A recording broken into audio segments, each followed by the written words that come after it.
ಮನ್ಯಾಗ ಏನು ತರಕಾರಿ ಇಲ್ಲ ಅಂತಂದ್ರೆ ಈ ಪಲ್ಯ ಮಾಡಿ ನೋಡ್ರಿ. ಭಾಳ ಅಂದ್ರೆ ಭಾಳ ಸರಳ ಅದ ರೀ. ಏನಿಲ್ರಿ, ಒಂದು ಸಣ್ಣ ಬಟ್ಟಲು ತುಂಬ ಕಡ್ಲಿ ಬೇಳೆಗೆ ಒಂದು 4 ತಾಸು ಏನು ಮಾಡಿದ್ರಿ ನೆನಿಲಕ್ಕ ಬಿಟ್ಟಿದ್ದ ನೀರೆಲ್ಲ ಜಾನಿ ತಂದು ಇಟ್ಬಿಡ್ತೀನಂತ್ರಿ. ಈಗ ಒಂದು ಪ್ಯಾನಿನಾಗ ಒಂದು 2 ಚಮಚ ಎಣ್ಣೆ ಬಿಸಿ ಮಾಡ್ಲಿಕ್ಕೆ ಇಟ್ಟೇನ್ರಿ.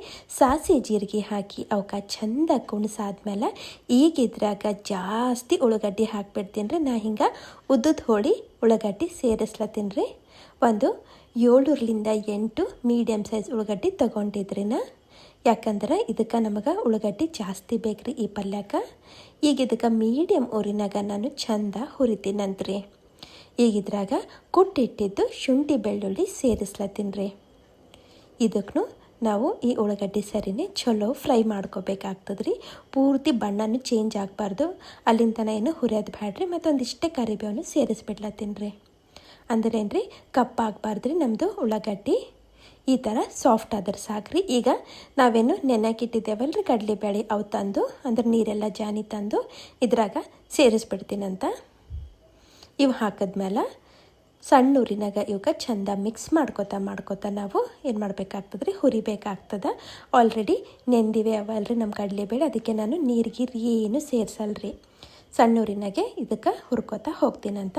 ಈಗಿದ್ರಾಗ ನಾನು ಕುಟ್ಟಿದ್ದು ಹಸಿಮೆಣ್ಸಿನ್ಕಾಯಿ ಖಾರ ಹಾಕ್ಲತ್ತೀನಿ ರೀ. ಅಂದ್ರೆ ಹಸಿಮೆಣ್ಸಿನ್ಕಾಯಿ ಪೇಸ್ಟ್ ಹಾಕೀನಿ ರೀ. ಅರ್ಶಿಣ ಪುಡಿ ಮತ್ತು ಉಪ್ಪು ಸೇರಿಸ್ಲತ್ತೀನಿ ರೀ. ನಿಮಗೆ ಹಸಿಮೆಣ್ಸಿನ್ಕಾಯಿ ಇಷ್ಟ ಇಲ್ಲ ಅಂತಂದ್ರೆ ಪುಡಿ ಖಾರನೇ ಹಾಕೋರಿ ನಡೀತದ. ಅದರ ಹಸಿಮೆಣ್ಸಿನ್ಕಾಯ್ದು ಟೇಸ್ಟ್ ಭಾಳ ಚಲೋ ಬರ್ತದೆ ರೀ. ಇವೆಲ್ಲ ಹಾಕಿದಾದ್ಮೇಲೆ ಏನಿಲ್ಲರಿ, ಚಂದ ನಾವು ಒಂದು ಸರ್ತಿ ಹಿಂಗೆ ಮಿಕ್ಸ್ ಮಾಡ್ಕೋಬೇಕಾಗ್ತದೆ. ನೀರಂತೂ ನಾವು ಹಾಕ್ಲಿಕ್ಕೆ ಹೋಗಬಾರ್ದು. ಈಗ ಒಂದಿಷ್ಟು ಕೊತ್ತಂಬರಿನೂ ಹಾಕ್ಬಿಡ್ತೀನಂತ. ಹಾಕಿ ಮತ್ತು ಒಂದು ಮಿಕ್ಸ್ ಕೊಟ್ಬಿಡ್ತೀನಂತ್ರಿ. ಈಗ ನೋಡ್ರಿ, ಇದರದ್ದು ಟೇಸ್ಟು ಇನ್ನೂ ಜಾಸ್ತಿ ಮಾಡ್ಲಿಕ್ಕೆ ನಾ ಏನು ಮಾಡೀನಿ ರೀ, ಒಂದಿಷ್ಟು ಖಾರ ತೊಗೊಂಡೇನಿ ರೀ. ಅದೇ ರೀ ಗುರೆಳ್ಳು ಅಂತಾರಲ್ರಿ, ಹುಚ್ಚೆಳ್ಳು ಅಂತಾರಲ್ರಿ, ಅವೇ ಅವ ರೀ ಇವು. ಇವಕ್ಕೆ ಚಂದ ಕೆಂಪುಗಾಗತ್ತನ ಹೊರದು ಇದ್ರದ್ದೊಂದು ಪುಡಿ ಮಾಡಿಕೊಂಡು ನಾವೇನು ಮಾಡ್ತೇವೆ ರೀ, ಒಂದು ಡಬ್ಬೆಗೆ ಹಾಕ್ಬಿಡ್ತೇವೆ. ಬೇಕಾದಾಗ ಪಲ್ಯಗಳಿಗೆ ಹಿಂಗೆ ಸೇರಿಸ್ತೇವೆ ರೀ. ಒಂದು 2 ಚಮಚ ಇಲ್ಲೇನು ಮಾಡ್ತೀನಿ ರೀ, ಈ ಖಾರಳದು ಪುಡಿ ಸೇರಿಸ್ಲತ್ತೀನಿ ರೀ. ಈ ಒಂದು ಪುಡಿ ಹಾಕೋದ್ರಲಿಂದ ನಮ್ಮ ಪಲ್ಯದ ಟೇಸ್ಟು 4 ಪಟ್ಟು ಜಾಸ್ತಿ ಆಗ್ತದೆ ರೀ.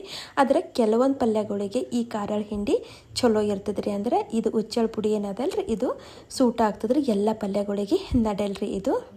ನೋಡಿರಿ, ಹಾಕಿದ್ಮೇಲೆ ಏನಿಲ್ಲರಿ, ಚಂದ ಮಿಕ್ಸ್ ಮಾಡಿದ್ರೆ ಆಯ್ತು ರೀ. ನಮ್ಮದು ಖಮ್ ಇಲ್ಲಿ ಉಳ್ಳಾಗಡ್ಡಿ ಪಲ್ಯ ರೆಡಿ ಆಗ್ಯದ್ರಿ.